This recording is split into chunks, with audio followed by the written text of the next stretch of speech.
Hey, how are you feeling today? I hope you're doing well, and I hope you're ready to learn how to make some beautiful and very simple inside miter joints just like this one. I'm going to be teaching you how and when to use one of my favorite carpentry tricks, cope cutting. But the question you're probably asking yourself right now is, hey Tommy, what the hell is a cope cut anyway? Does this mean I have to learn coping mechanisms to deal with my baseboard's childhood trauma? Well, that's just silly and ridiculous. I'm going to really show you what a cope cut is. But first, let's take a look at the materials and some of the tools that we'll be using. Okay, so for this project, you're definitely going to need yourself a jigsaw or a coping saw of some kind. I recommend the jigsaw because it goes a lot faster. You're going to need some sandpaper and a rasp or a file, as we also call it. You're going to need a nail gun or an old-fashioned hammer and a punch. You're going to need a tape measure. You always need a tape measure. And you're going to need some trim head finish screws or some trim nails. And obviously, some glue. Probably the most important thing that you're going to need on this project is what we call a miter box. This is a 12-inch sliding miter saw. You don't need something this big, especially if you're just going to do little moldings like this. You could just use a small one. But guess what? If you're Amish, broke, or just no electricity, I'm going to show you how you could also use an old-fashioned handsaw, a coping saw, and this is also called a miter box. An old-fashioned plastic miter box. You wouldn't believe you could put these type of moldings together with just a few simple hand tools, but you sure can. Couple different complicated types of molding just to show you how easy it is to make your stuff come out just this nice. Don't you want to know how to make your miter joints come out beautiful without having to caulk the shit out of them? Hey Gladys, the shop is closed. Nobody around except you and me, and we're all finished. What do you say we goof around, huh? No doing, Frank. I still got work to do. Yeah? What do you got left? Well, the boss asked me to show all of these nice people out there how to do a cope cut. Well, if anybody could teach him, it would be you, Gladys. You are the best there is. Oh, shucks, Frank. Well, let's get to it. Come on, everybody. Let's get to it. Well, Frank, the first thing we gotta do is we gotta cut a 45-degree angle on the end of these boards. It's gonna be like a 45-degree inside miter cut.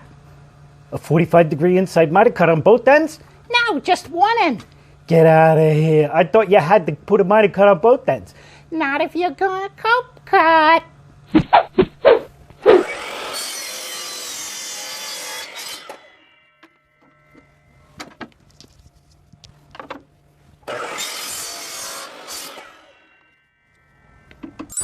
Well, Gladys, that looks nice. Are we finished?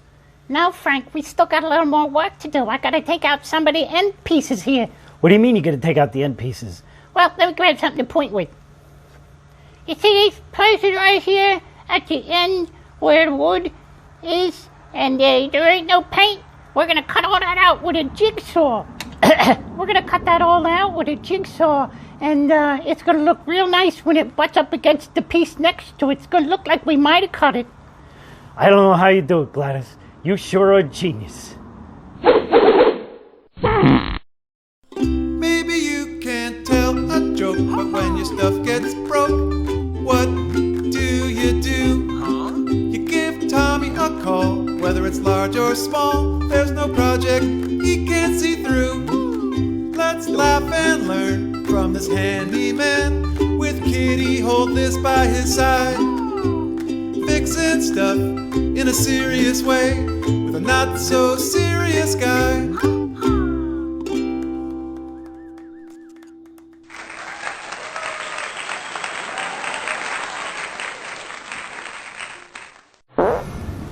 That didn't seem like a whole lot of work, Gladys.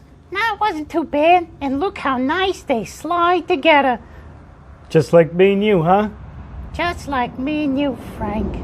Let's go in and put the baseboard in, and we'll show everybody how nice it looks when you do it for realsies. Okay, Gladys, let's go. This is very much fun, playing with the wood and the moldings, yeah? Pressing the like button, or better yet, become a subscriber like all the popular people, yeah? That's it.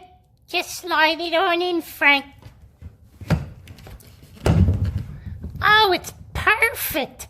It was so big, I didn't know if it was going to fit on the first time. How could I doubt you, Gladys? It fits perfect every time. Thanks, Frank. What do you say, Gladys? Are you hungry? I'll treat you to a milkshake. You bet, honey. Well, Kitty, today we learned how to make happy little miter joints using ye old cope cut. And we also learned that Gladys and Frank make a fantastic team, just like you and me. Well, that's it, folks. We'll see you next time. I'm America's funniest handyman. Thanks for letting us bring a little bit of humor onto your job site today.